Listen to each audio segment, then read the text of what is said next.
at the end of the day that accommodations are made for many of us, and it's not only about disability, but really is about, it really is about talent and the journey of employment. So so I thank you very much, and we do have some really great questions on the line. So I'll start with the first one. What kind of impacts of the aging workforce do you find employers are concerned about? And what kind of accommodations do you recommend in addressing those concerns? That's a great question. I don't, I don't know as there's one. I think there's sort of an array of issues. Certainly mobility seems to be the first one that comes up because of arthritis or orthopedic injuries. Many people in the aging process incur back-related issues, which can be chronic pain, or it can be mobility. So I think proactively thinking about how we design workplaces where people can easily get from parking lots to offices, around offices, in between floors is really important. The second one, more broadly, I think, is because visual and hearing issues seem to naturally occur with the aging process, is thinking about lighting. How people's lighting can impact their ability to do their work well as how we communicate in meetings so that people can equitably hear what's going on in meeting settings and not be needlessly eliminated from those conversations or communications because they have hearing issues. So those are at a broad level probably the top three issues people most often have in sheer proportion of numbers in the aging process, and things that as we design workplaces, I think we can get out in front of and try to mitigate with our design, the way we approach it. Great, thank you. Another really good question. When you were speaking on your slide 16, accommodations that employers may find difficult. The question is, who is responsible for defining an accommodation as reasonable and under which criteria? And then adding on to that is, what are the reasons that make it difficult for employers to implement reasonable accommodations? The criteria, I think broadly, each country certainly has somewhat different probably definitions within the regulatory environment. But broadly, I would say the interactive process, I use that language because what is reasonable, what is usable, is doable, it ultimately ends up falling to the employer to determine, but that should be done in interactive conversation with the individual. The individual is probably in the best position to know what will work for them in terms of a needed accommodation. If that's questionable, either because this is a newly acquired impairment of some kind for the individual and they don't have that experience, or there are new types of accommodations that might address the issues that neither the employer nor the individual are aware of, then certainly getting outside expertise to help inform that dialogue is really important. But ultimately, it needs to be done in combination, in collaboration.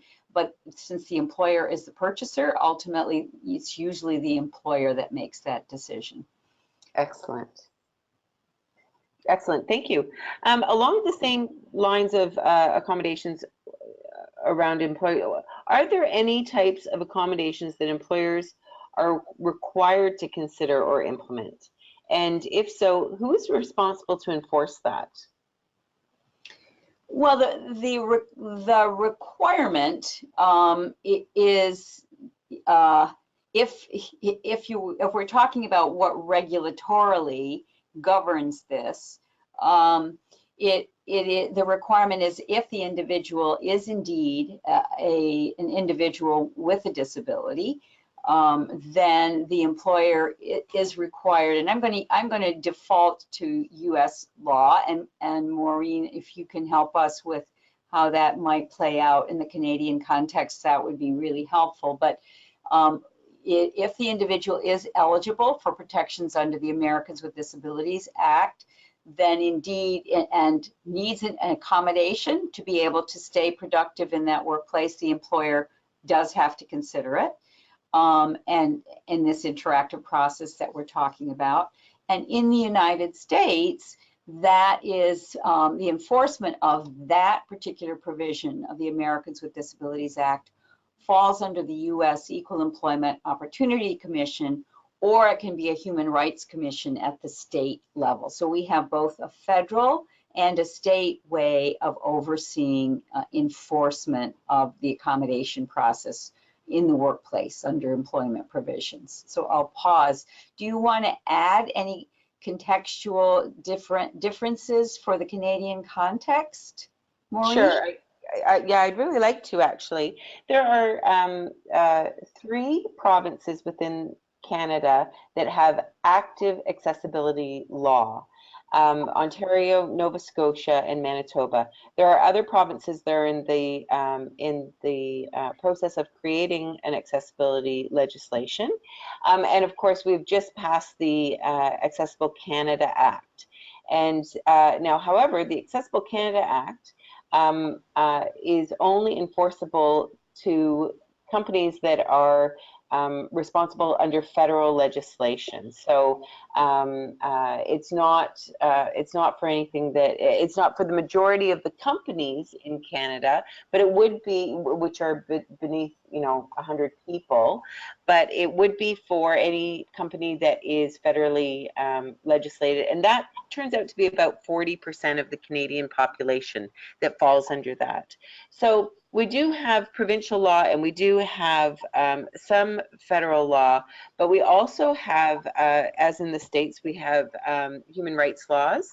And at the end of the day, it has to, the employer has to show an undue hardship. And I think that Suzanne had spoken about that already, and it applies in Canada as well. But the undue hardship has to be very, very severe for it to be understood if a company is taken, is sued under the Human Rights Code for not providing an accessible workplace. It has to be quite a severe undue hardship for the Human Rights Tribunal to say, yes, you are correct, this was an undue hardship for your company. So I hope that helps. There's another question here.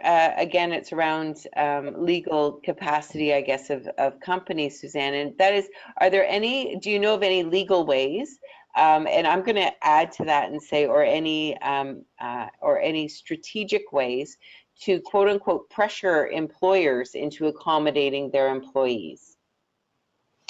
That's a great question. I think the way I'm going to, there certainly is regulatory environment that could be, that enforcement is designed to apply an external pressure to employers. What I personally find is the most persuasive and ultimately the best culture-wise way to approach it. Because we do, I'll sidebar this by saying, because we do know when supervisors perceive that something's being done purely for legal compliance, it creates a whole different dynamic between them and their work team and the individual with disabilities than if they perceive it, and Maureen just made this great distinction, as a business strategy or a business imperative, that it is seen as a company value that the company sees as strategically important to the long-term success of the company.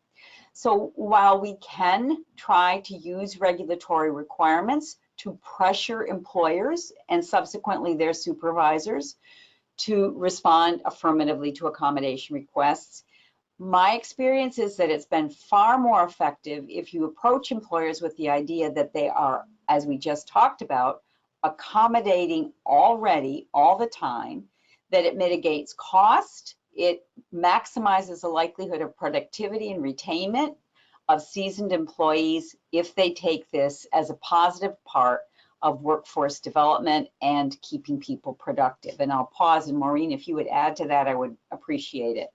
Yeah, I think that you're right, Suzanne. The employers that we speak with are not, when we talk about strategy, we really do talk about the bottom line. We really do talk about how it benefits their workforce and how diversity, a lot of employers have really embraced diversity. It's just that they don't really fully understand how to include disability into that diversity fold. So it's making it easy. It's making it easy for business and for employers. And I really like Suzanne had spoken earlier, and this is actually leads quite well into the next question about the return of almost $30 on every $1 spent in accommodation.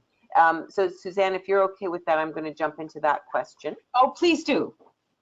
So in regards to the return of almost $30 on every dollar spent in accommodation, do you have any idea how these statistics are obtained?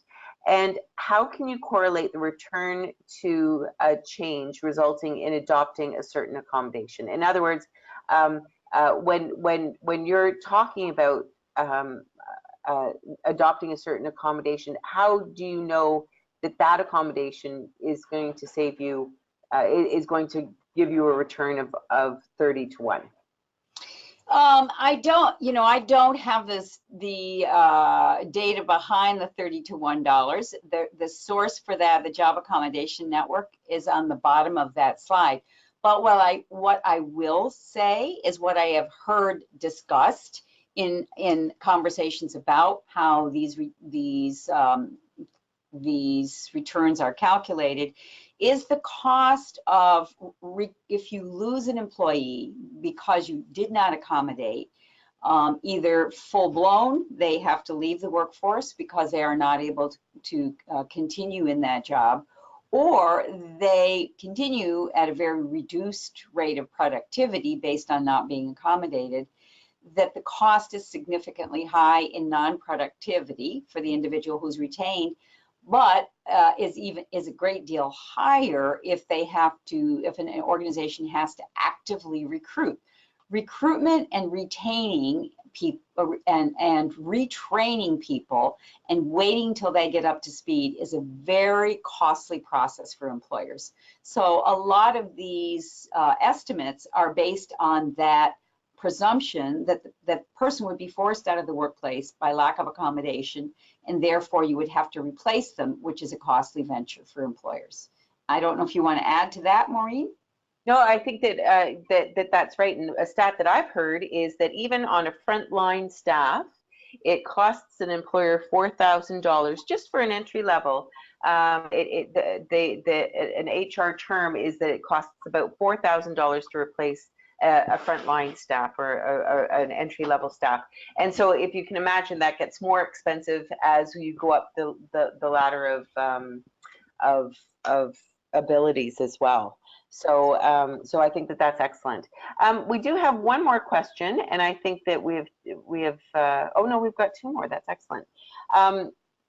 In your opinion, what needs to be done in order to minimize the discrimination against people with disabilities in the workforce, especially in regards to the HR department? That's a loaded question, but I'll leave it to you, Suzanne. Well, I think the question is targeting HR, I think I'm hearing that HR departments themselves may be discriminatory, and what can organizations do to try to address that? And I will say this: I think HR professionals, like many workplace professionals, like supervisors, may not have had background training in the disability area. It is certainly not always included in D&I training for HR professionals, or has not been historically. So I think rather than overt discrimination, often it's a lack of awareness on HR departments. So education is really important. But I also will say that people with disabilities are 60% more likely to disclose to their supervisors or coworkers about their disability than they are to the HR department. So it's far more likely that the person experiences discrimination really at their grassroots home team base. So doing broad-based education, first of all, indeed, HR offices are often the place where accommodation requests may go. So we do need to educate there and help them feel empowered and understand their role. But also this education of the general workforce is really critical because that's most often where those conversations initially occur. And I'll just pause there because I know we're at time, Maureen. I just want to thank you so very much for your knowledge and for your sharing your knowledge. It's again, I leave today with lots of new understanding and new learning. So thank you. Thanks for being my partner in this. Always.